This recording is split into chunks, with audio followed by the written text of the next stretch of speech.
Okay, so I woke up this morning and I realized that there's a lot going on in my head that I haven't really shared with anyone really. And I've had tons of opportunities, Oprah, interviews, to go on a platform and share hardships or just really anything that's going on in my mind. And I really don't think any of that is relevant to getting paid to tell your story. I feel like it's kind of silly. So I'm here honestly just to open myself to others and try to shed a light on if anyone out there has ever gone through hardships or whatever it is, just to put a light on it. And so that person doesn't feel alone, because I really know what that feels like. I haven't honestly shared this openly too as well, because I've always been scared of the judgment and definitely the embarrassment of the whole thing, period, and the skepticism and the cynical people of what and their opinions of what people would actually think. I do think I'm in a place now where I'm a little bit more confident that I can be willing to share openly my thoughts and what I've been through, because I haven't really had that outlet to share completely openly for so long, just scared of judgments, thoughts of other people and what they think or what they may say. And I think it's crucial for my heart and my head to be able to speak openly about it as if anyone else would. Well, the actual conservatorship actually started, I think, 15 to 16 years ago. I was 25 when it started. I was extremely young. I remember a lot of my friends texting me and calling me, and we were extremely close, and they wanted to see me, but by what had happened, I honestly still to this day don't know what really I did, but the punishment of my father, I wasn't able to, see anyone or like anything. And you have to imagine none of it made sense to me. I literally spoke in a British accent to a doctor to prescribe my medication, and 3 days later, there was a swap team in my home, 3 helicopters, and I remember my mom's best friend and my 2 girlfriends. We had a sleepover the night before. They held me down on a gurner. And again, none of it made sense. Literally, the extent of my madness was playing chess with, playing chase with paparazzi, which is still to this day one of the most fun things I ever did about being famous. So I don't know what was so harmful about that. But I remember my mom was sitting on the couch and she said, "We've heard people are coming here today to talk to you. We should probably go, to a hotel or something." And I never really understood what she meant. I didn't believe her. Like, is a lawyer coming here? Who is coming here? Then 4 hours later, there were over 200 paparazzi outside my house videotaping me through a window of an ambulance, holding me down on a gurner. I know now it was all premeditated. A woman introduced the idea to my dad, and my mom actually helped him follow through and made it all happen. It was all basically set up. There was no drugs in my system, no alcohol, nothing. It was pure abuse. And I haven't even really shared even half of it. I think the main thing I do remember when it started was my dad's control. He loved to control everything I did. I remember the first day he said, "I'm Britney Spears and I'm calling the shots." And I'm like, alrighty then. My brother was a football player. My dad was really, really hard on him when he was younger, really abusive. And I think when my mom gave him the idea for the conservatorship and his friend, I think he just really regrouped it and made such a really, really overhauling big deal out of it. And it was just really too much. I remember him always being in the office, and my girlfriend was his assistant, and they would just stay in there all day with the door shut, and I was never ever able to leave or go anywhere. My first job, after the 2 weeks of being hospitalized and completely traumatized out of my mind, I did a TV show called How I Met Your Mother, and then I started working on an album called Circus. and started working away right away. All I do remember is I had to do what I was told. I was told I was fat every day. I had to go to the gym. I had to just, and I never remember feeling so demoralized, and just, they made me feel like nothing. And I went along with it because I was scared. I was scared and fearful. I didn't even really do anything. And I had like a swap team and how, like, none of it made sense to me. So since that day, I did probably 4.5 tours. I did an album circus, Femme Fatale, Britney Jean, and Glory. And then I started doing a Vegas show in Las Vegas. And I did that for 4.5 years.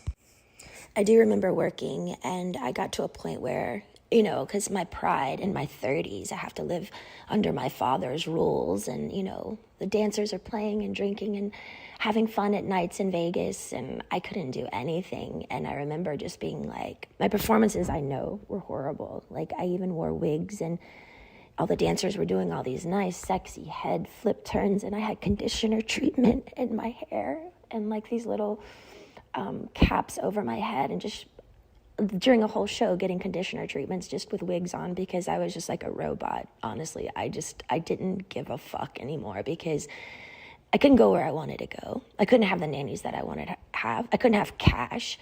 And it was just demoralizing. So I was kind of like in this conspiracy thing of people claiming and like treating me like a superstar, but yet they treated me like nothing.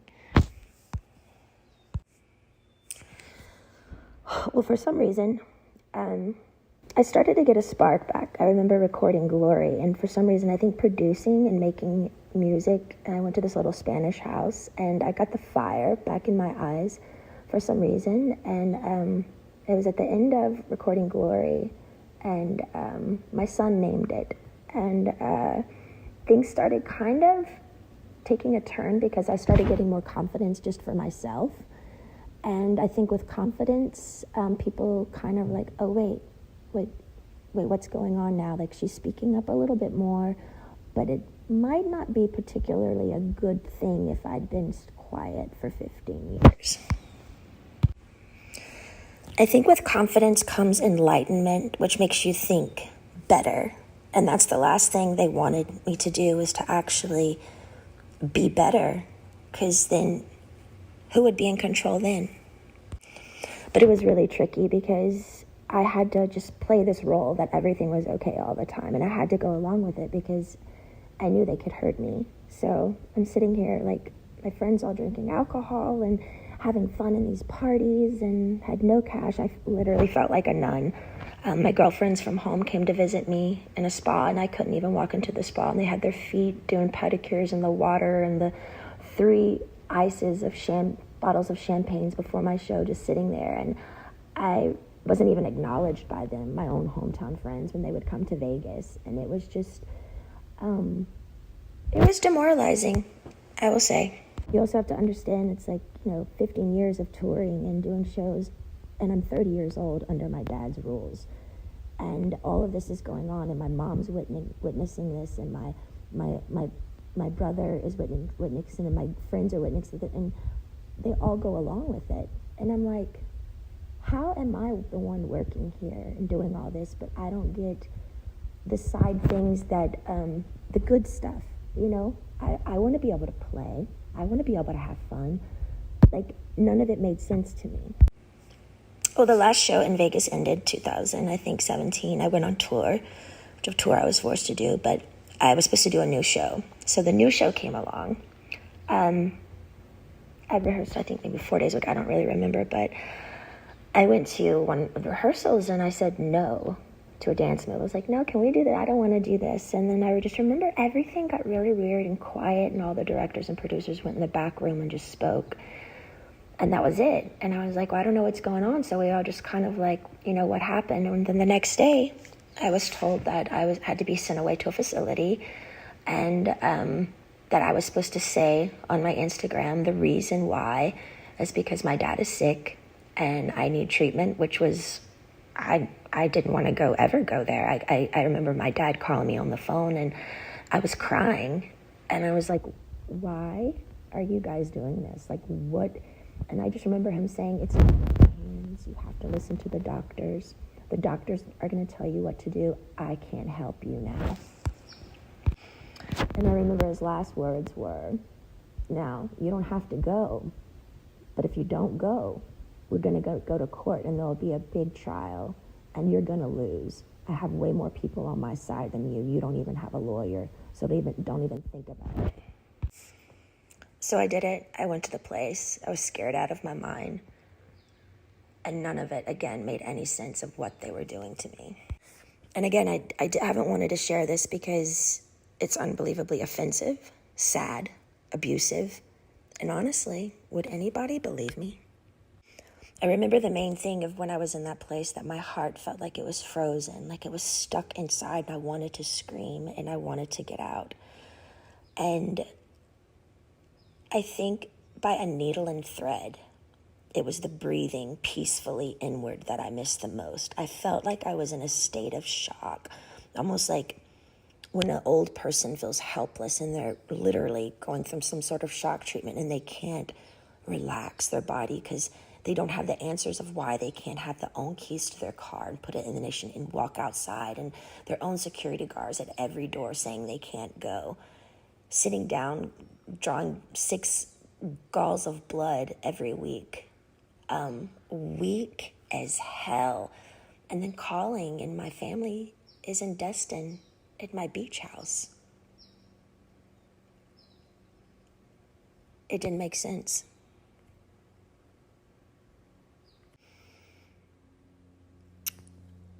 The main thing, I to this day, I kind of stopped believing in God at that time because I didn't know how they could have 40 people leave my house a day and me work from 8 to 6 at night. Be seen changed every time I changed in the shower. No privacy, no door, nothing. How did they get away with it? And what the fuck did I do to deserve that? I couldn't even smoke cigarettes. People on death row can smoke cigarettes. I missed my AA meetings.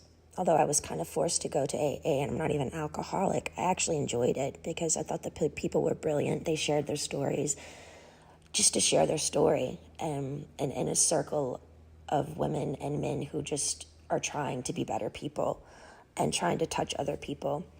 I missed my AA meetings. I couldn't go in. I couldn't have the keys to my car, no cash, no cigarettes, no door for privacy.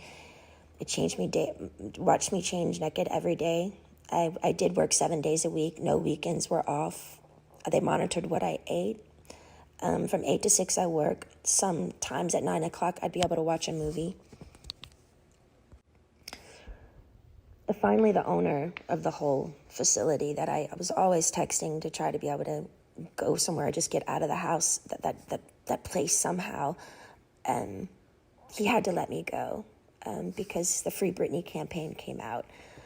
With all the pink t-shirts. I saw it on a lot of the morning shows, and people by word of mouth, and I think just by my fans knowing by heart that something was up. I remember one of the guys were on an interview on the street, and he said, you know what, I could be totally wrong, and if I'm wrong, I'll be really, really embarrassed, and I'll just go have a drink somewhere. He said, but I do feel like they're doing something to her right now, and I'm not surely what it is, but that's what my heart says. But the whole thing that made it really confusing for me is these people are on the street fighting for me, but my sister and my mother aren't doing anything. To me, it was like they secretly, honestly liked me being the bad one, like I was messed up, and they kind of just liked it that way. Otherwise, why weren't they outside my doorstep saying, baby girl, get in the car, let's go? I think that's the main thing that hurt me. I couldn't process how my family went along with it for so long. And I mean, almost half a year, you know? And their only response was, we didn't know. I'm like, I'm on the phone telling you right now, I'm here, please. Eventually, by the grace of God and praying on my knees, I left the place. But I was still scared. I was really, really scared. And from then on, I had support. I needed a lot of support. And I found two really, really great people that would come to my house weekly and just help me with my mind, because I didn't understand all the therapy that I had to do there. But why have therapy when it's forced and in like a militant, almost prison-like way that like is where you're not even all there? None of it made sense. Well, I think my strength grew because I didn't reach out to my dad anymore. And they were playing the game of ball and twist of, she's going to come running back to us because, we've scared her and we're the bosses here. But I didn't. I just stalled and I stalled and I stalled and I stalled. And finally, I think they just knew I wasn't going back. And I finally got a lawyer. A wonderful friend finally got me a lawyer. And he really helped me through it. To me, the thing was, I think the trauma of all of it and just the whole thing together, and going down to how much effort and work and heart I put in to what I did when I did work, even down to the details of how many rhinestones are going to be in my costume. And I cared so much. And they literally killed me. They threw me away. That's what I felt like my family threw me away. I was performing for like thousands of people at night in Vegas, the rush of being a performer, the laughter, the joy, the respect. I was shaking over 40 people's hands every night before a show, training weekly, 3 training sessions a week, AA meetings, therapy sessions. My dad literally, I was a machine. I was a fucking machine. Not even human, almost. It was insane how hard I worked. And the one time I speak up and say no in rehearsals to a fucking dance move, they got pissed. I feel like the scare tactic and how badly they treated me in the end, I think they thought I was going to come begging back to work again because they thought, I needed them. Because they put me in an ignorant, scared state of mind to make me feel like I needed them. And if you don't do what we say, we're going to show you who's boss. I didn't play their game anymore. I got on my knees every day and I prayed. I held on like a needle and thread to some sort of existence because they had made me feel like nothing for so long. I knew in the deepest part of my core, I knew I'd done nothing wrong and I didn't deserve the way I'd been treated. I do think the hardest thing for me was I wanted to use my feet and leave and run or go somewhere. I had to be placed in a chair from like 8 to 6 every day. I couldn't take it. I talked to rabbis. I've talked to grown men about it, and they're like, we don't see how you did it. Honestly, I don't either. And through that, I remember saying, I don't believe in God anymore. I honestly deserve an award for acting like I was okay every day. I thought they were trying to fucking kill me. I remember one time I was backstage and I needed my inhaler. And I opened up to my assistant because I had my phone with me, which I'm not supposed to have my phone underneath the stage. But I said to her, you know what I'm doing. I was talking to a guy and he wanted to just leave the country with me. We had it all set up to just leave. And it was a secret relationship. And I said, my biggest fear was, what would my dad do if I did do something wrong? What if I left the country? And what if they found me? And what would they do? And I said, I feel like they would lock me up or something or really hurt me. And she looked at me and she said, are you kidding me, Britney? Your dad would never do that to you. And I didn't even do anything wrong, and he still did it. I'm honestly more angry at my mom because I heard when reporters would call her at the time and ask questions of what was going on, she would go innocently hide in the house, and she wouldn't speak up. It was always like, I don't know what to say. I just don't want to say the wrong thing. We're praying for her.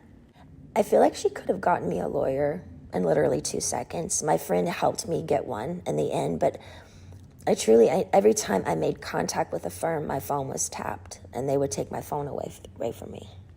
And again, I get nothing out of sharing all of this. I have offers to do interviews with Oprah and so many people, lots of money, but it's insane. I don't want any of it. For me, it's beyond a sit-down, proper interview.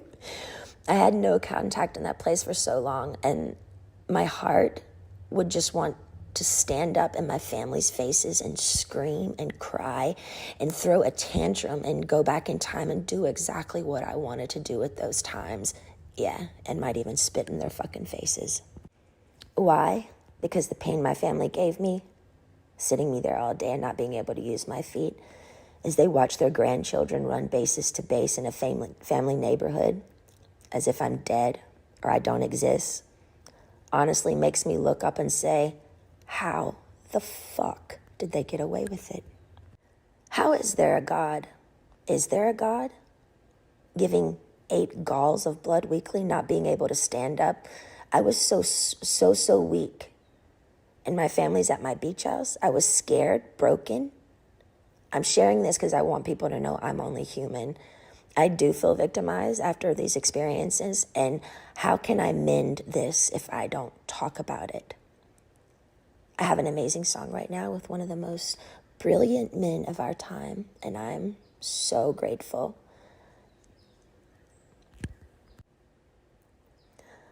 But if you're a weird